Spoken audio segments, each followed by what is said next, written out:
ससुराल में दामाद का इज्जत खातिरदारी। सुमित और प्रिया की नई नई शादी हुई थी। प्रिया अभी ससुराल में खुद को ढाल नहीं पा रही थी और उसका मायका पास में ही था, इसलिए वह हर हफ्ते मायके चली जाती थी। शुरू के कुछ दिन सासू माँ को लगा कि नई शादी है, प्रिया को ससुराल के अनुसार ढलने में वक्त लगेगा, लेकिन यह सिलसिला चलता ही रहा। हर 10-15 दिन में प्रिया मायके जाने लगती और सुमित भी उसके साथ होता। वह 3-4 दिन बिताने के बाद वहाँ वापस आ जाते। फिर 15 दिन बाद फिर से मायके का चक्कर लग जाता। 6 महीने बीत गए, लेकिन स्थिति वही रही। सुमित के माता पिता ने इसे काफ़ी सहन किया।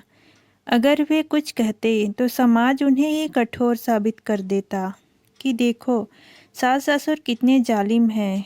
फिर भी सुमित की माँ ने सुमित और प्रिया को समझाने की कोशिश की। उन्होंने कहा कि अब प्रिया इस घर की बहू है और उसे अपने ससुराल पर ध्यान देना चाहिए। मायके सिर्फ कभी कभार जाना चाहिए। शादी को अब समय हो गया है। लेकिन इस पर सुमित और प्रिया ने बात को बहुत बड़ा बना दिया और घर में तनाव फैल गया। सुमित की मां ने सुमित को भी अलग से समझाया कि ससुराल में बार बार जाने से उसकी इज्जत कम होगी। दामाद वही इज्जत पाता है जो मेहमान की तरह कभी कभार जाए। पर सुमित तो प्रिया के प्यार में इतना डूबा था कि जब भी वह मायके जाने की कहती, सुमित तैयार रहता। अब सुमित के पिता ने सुमित की मां को मना कर दिया था कि वे दोनों जैसे जीना चाहते हैं उन्हें जीने दो। सुमित की मां ने भी निर्णय लिया कि वे अपने बेटे और बहू से कोई मतलब नहीं रखेगी। उन्होंने सोचा, अकेला बेटा है, खुश रहना है तो रहने दो। हमें बस 2 रोटी खाना है और ईश्वर का भजन करना है। इस तरह सुमित और प्रिया की शादी को 1 साल हो गया। सुमित और प्रिया के घर कितनी बार गए इसकी कोई गिनती ही नहीं थी। एक दिन सुमित अपने ससुराल गया, लेकिन कुछ घंटों में ही वह प्रिया के साथ लौट आया। यह पहली बार था कि वह इतनी जल्दी वापस आ गया। सुमित के माता पिता को कुछ समझ में नहीं आ रहा था। सुमित जैसे ही घर में दाखिल हुआ, अपनी माँ को देखकर उसकी आंखों में आंसू आ गए और वह माँ के गले लगकर रोने लगा।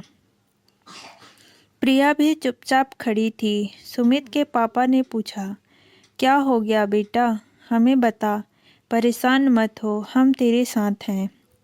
सुमित ने खुद को संभालते हुए कहा, कुछ नहीं पापा, और अपने कमरे में चला गया।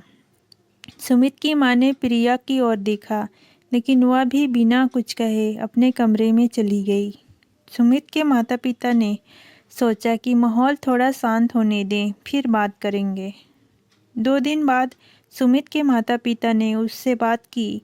सुमित ने अपनी माँ का हाथ पकड़ते हुए कहा, माँ आप सही कहती थी, मुझसे बहुत बड़ी गलती हो गई है। रोज रोज ससुराल जाने से मेरी वहाँ कोई इज्जत नहीं रह गई। प्रिया को खुश करने के चक्कर में हर बार मायके ले जाता था, लेकिन अब मेरी और प्रिया की कोई इज्जत नहीं है। हम घर की मुर्गी दाल बराबर हो चुके हैं। सुमित ने बताया कि इस बार जब वे ससुराल गए थे, तभी प्रिया की बड़ी बहन और जीजाजी का फ़ोन आया। उन्होंने कहा कि वे रास्ते में हैं और वो 1 रात रुकने के लिए ससुराल आएंगे। ससुराल में यह खबर मिलते ही सब खुश हो गए और तैयारी में लग गए। पूरे घर में तरह तरह के पकवान बनने लगे। बेडशीट और सोफे के कवर बदलने जाने लगे। घर को सजाया जाने लगा। सुमित ने महसूस किया कि उसके लिए कभी इस तरह की तैयारी नहीं की गई। जब भी वह जाता उसे बस घर में जो बनता था वही खाने को दिया जाता था। इस बार उसकी सास ने बड़ी बेटी को फ़ोन कर दामाद जी की पसंद पूछी और उनके अनुसार खाना बनाया। यह सब देख सुमित को समझ में आ गया कि उसकी इज्जत क्यों नहीं हो रही है। जब बड़े जीजाजी और दीदी आए तो पूरा ससुराल उनकी आवभगत में जुट गए। जुट गया। बड़े जीजा जी ने सुमित को ताना मारा कि अरे सुमित बाबू, तुम और प्रिया यहाँ ही रहते हो। मुझे तो पता था कि आप लोग तो यहाँ आते जाते ही रहते हैं। इस बात से सुमित को अंदर तक चोट पहुँची। उसे समझ में आ गया कि प्रिया को खुश करने के चक्कर में उसकी इज्जत समाप्त हो गई है। उसने उसी वक्त प्रिया से घर लौटने की बात कही और प्रिया भी तैयार हो गई। प्रिया ने माँ से कहा कि वे घर जा रहे हैं, पर किसी ने यह तक नहीं पूछा कि वे अचानक क्यों जा रहे हैं। सुमित को शगुन के लिफाफे लाने की बात कही गई, जिससे सुमित को और चोट पहुंची।